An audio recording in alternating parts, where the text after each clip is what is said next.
আজ রাজ্যের বহু যুবক যুবতীর জন্য বড় সুখবর। অবশেষে শুরু হয়ে গেল যুবসাথী প্রকল্পের টাকা পাঠানো এবং ইতিমধ্যেই অনেকের ব্যাংক অ্যাকাউন্টে ১,৫০০ টাকা করে ঢুকতে শুরু করেছে। রাজ্য সরকারের এই উদ্যোগের মাধ্যমে বেকার যুবক যুবতীদের আর্থিকভাবে কিছুটা সহায়তা দেওয়ার লক্ষ্য নেওয়া হয়েছে। প্রশাসনের তরফ থেকে জানানো হয়েছে, আজ থেকেই ধাপে ধাপে বিভিন্ন উপভোক্তার ব্যাংক অ্যাকাউন্টে টাকা ট্রান্সফার করা হচ্ছে। ইতিমধ্যে অনেকেই তাদের মোবাইলে মেসেজ পেয়ে গেছেন এবং অ্যাকাউন্ট চেক করে দেখছেন যে ১,৫০০ টাকা জমা পড়েছে। তবে অনেকেই এখনও টাকা পাননি বলে চিন্তিত হচ্ছেন, কিন্তু চিন্তার কোনো কারণ নেই। কারণ সরকার ও সংশ্লিষ্ট দপ্তরের পক্ষ থেকে পরিষ্কার জানানো হয়েছে যে যাদের ভেরিফিকেশন প্রক্রিয়া সম্পূর্ণ হয়ে গেছে তাদের অ্যাকাউন্টে পর্যায়ক্রমে টাকা পাঠানো হচ্ছে এবং আগামী কয়েকদিনের মধ্যেই অধিকাংশ উপভোক্তার অ্যাকাউন্টে টাকা পৌঁছে যাবে।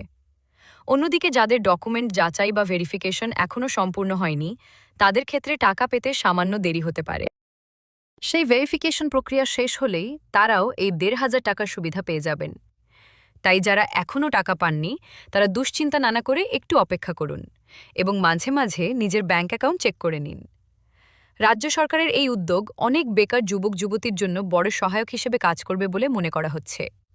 সব মিলিয়ে বলা যায়, আজ থেকেই শুরু হওয়া এই টাকা ট্রান্সফারের প্রক্রিয়ায় ধাপে ধাপে সকল যোগ্য উপভোক্তার অ্যাকাউন্টে যুবসাথী প্রকল্পের ১,৫০০ টাকা পৌঁছে যাবে।